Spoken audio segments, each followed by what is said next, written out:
Do you think there should be some consequence if the last 2-minute report says the refs got the game-deciding play wrong? That's kind of a tough question because on the one hand, my first instinct is hell yes. I think refs should 100% be held accountable. I think that's the very thing the last 2-minute report is meant to do. It's meant to hold these refs accountable for the missed calls that they have, whether that's, in the last 2 minutes, in the last 2 seconds. Like, that's what it's about. And if you look at on the player side, players are held accountable for their actions. It's not about win or lose, but like if they make a mistake, if they curse, if they get a technical, whatever, they get fined, they get suspended, like that stuff happens. And so I think if you want to create actual change within the refs and how much attention to detail they have, you need to actually create legitimate consequences, like calling them out and saying, hey, you did this bad thing, don't do it again. Like that's not a real consequence, but like taking money out of their wallet that's a legitimate consequence. The problem with that though, is that first of all, these refs, I don't think make that much money, like certainly not compared to NBA players, but like I don't think they make do they even make 100K? I don't know, maybe like the most senior ones do, but I feel like taking money out of their wallet feels a lot meaner than taking money out of the pockets of millionaires and multimillionaires. So that definitely feels like an issue. I think the other issue is that, as much as we hate refs and as much as we say, how did you not miss that call? Like they are human, like there is a very human element. And like, I don't think it's necessarily fair for us to expect perfection out of these refs. Now, granted, what you could say is that, like, okay, maybe they shouldn't be penalized for missing every call, even in the last 2 minutes, but like blatant ones, like super blatant, like how could you not see that? We all saw it. Replay clearly shows it. How do you not get that right? The only question though is like, how do you define blatant? Like how would you like describe what it means to miss a blatant call versus just miss a normal call? Like that would be a really hard line to draw, and I don't really think it's possible. So I think the answer is like, of course, I would like refs to be held accountable for their actions in a way that drives them to improve their skills as refs. I just don't know if that's possible without, again, taking money out of the wallets of people who I don't think make so much to begin with. And other than that, like there's just no other way you could really hold them accountable besides, I guess, firing them and just like having more refs, creating, more supply and demand. Like if there's more refs, then I think everyone's going to want to be on their best behavior. I know that they do have like the best refs are the ones who get to ref the playoff games and the finals games, but evidently that doesn't seem to be enough. So I don't really know if there's an answer beyond that, or maybe just like, again, like having more refs, because the more options you have, the more everyone's going to feel like they're on edge, they're on ice, they're on thin ice, and then they're going to have to, work harder and make better calls. But even then, like, again, like it's easier said than done to make the right call, especially in the moment. Granted, obviously there are some calls that are super blatant, but like, I don't think there are as many of those as we'd maybe like to think. What do you think is more likely to happen? Philly to come back into playoff contention or the Bucks to finish as the top 3 team in the East? I guess that depends on how you define playoff contention. Like what's playoff contention for Philly? Is that a top 6 seed? Is that just making the play-in tournament? Like that's playoff contention.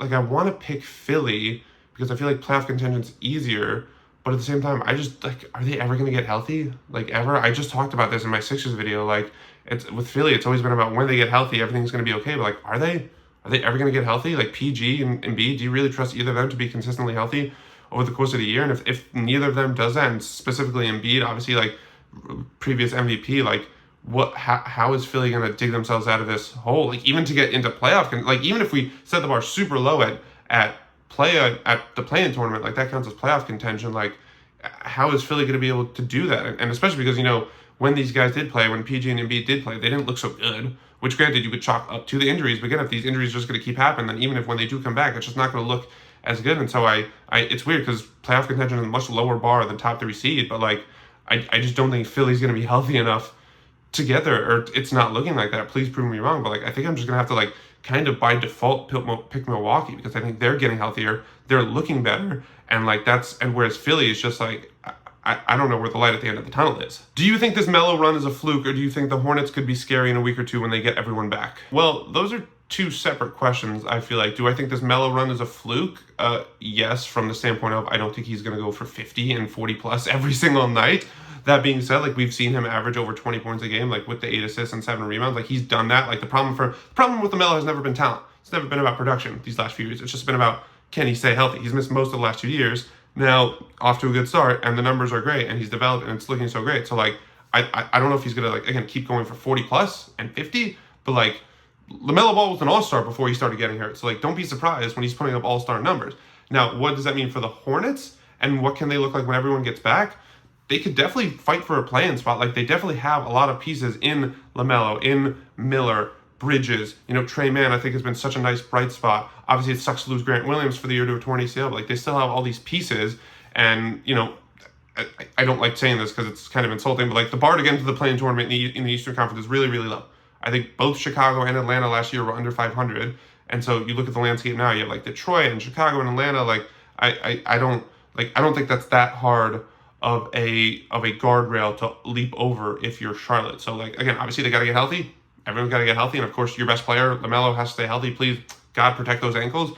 But like, I don't see any reason why they can't make the play-in tournament. They have a lot of nice pieces. Brandon Miller has taken another step this year, and again, just like having LaMelo back healthy really just sort of opens up everything for everyone because he's also such a great playmaker. So play-in tournament, I think, is totally, it's very possible. It is a possibility if you're Charlotte, and I don't really think that's such a hot take. What impact will Kristaps Porzingis have now that he is healthy and making his return? A large one. Well, first of all, you have to put the disclaimer on Porzingis. Like, yes, he's healthy and back now, but to what extent?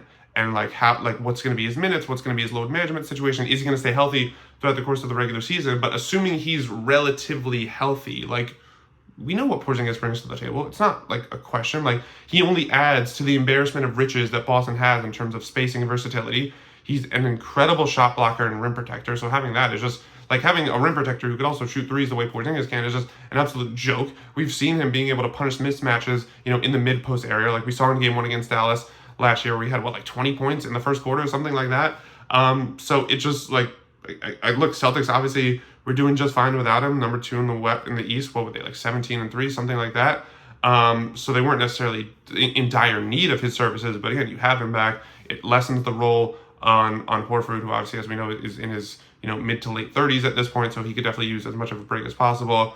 And just like, yeah, like we've seen it. Like it's not really fair that they have, like, with everything that they have, that they also have this 7'3" unicorn who can space the floor really deep into the 3-point line, who can punish you in the mid-post, punish mismatches, and also really protect the rim really well. So, like, it just is going to make the Celtics more unguardable, more unstoppable, more headaches, assuming he stays relatively healthy. If you want to submit your questions for my weekly mailbag, make sure to check, my TikTok, Instagram, and YouTube shorts on Monday. That's why I post a video where you can leave your questions in those comments, and then check back here on Wednesday to see if your comment got selected.